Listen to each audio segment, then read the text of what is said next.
Hello everybody, it's Coffee Mornings with me, Karlos Morale, where I play a game based... No, Karlos.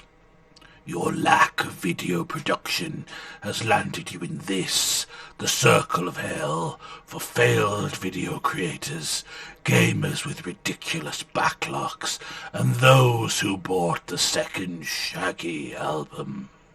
It wasn't me. You are guilty of all these crimes and will now suffer an endless torment. Wait, what? It seems a bit drastic, doesn't it? Your miserable failures will be laid bare for all to see until such time as the Lord of Hell herself determines your sentence complete. Or about the end of October. So what does that mean? How will I be punished? You will relive your gaming nightmares for all eternity. Infinite continues and endless respawns await in video game hell.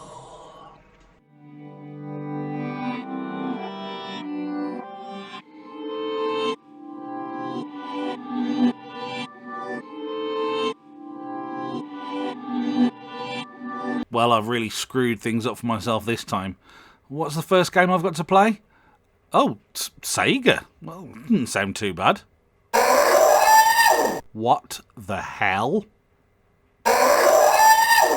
Oh no, it's Chakan the Forever Man, or as I knew it back in 1992, Chakan the Crap Man, because I was nothing if not prodigiously talented at renaming things in a bitingly sarcastic manner.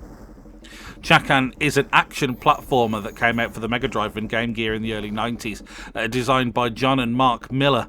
Based on the comic property of one Robert A. Krause, this is a darkly themed game, unusual for its time.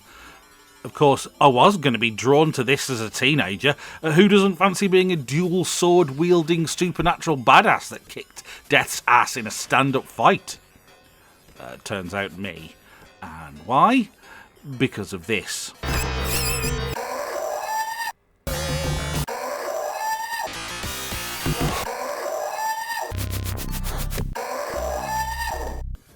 It's just so stupidly hard.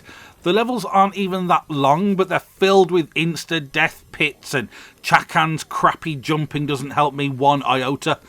Don't forget to add in there the constantly respawning enemies that stun you when they hit, so your jumps end in weak flailing and falling into whatever terrible blackness awaits the undying.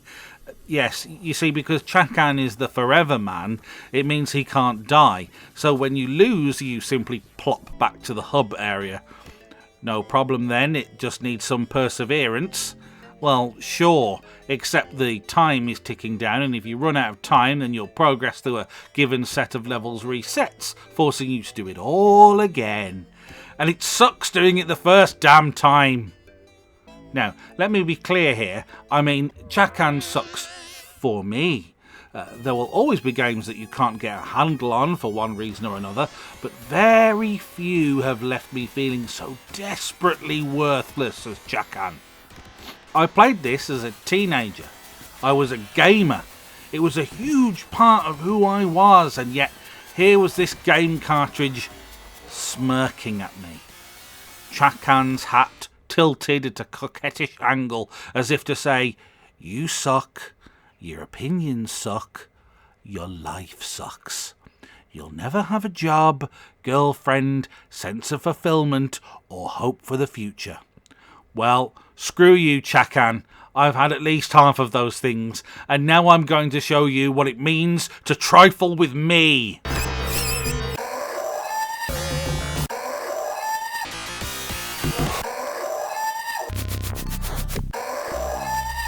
Why can't I even play this game? What's wrong with me? I know it's supposed to be hard, but I'm a grown man now. This is ridiculous. It doesn't help that I don't have a manual for this anymore, which probably explains what the hell these symbols are supposed to mean, but I don't give two shits about the evil queen of the dragonfly folk or whatever bad guys are supposed to be in this stupid bloody thing. Apparently it gets all HR Giga at the end with some disturbing biomechanical horrors from beyond the moon. But I'll never get to play that far and find out because I hate Chakan, I hate his stupid face and his stupid hat, and I never want to have to play this game again. Ever. This is but the first of your trials, Karlos Morale. If only you had kept to a decent release schedule, all this could have been avoided. What will come next? Let's glance through this catalogue of horrors and see if we can eyeball an answer, shall we?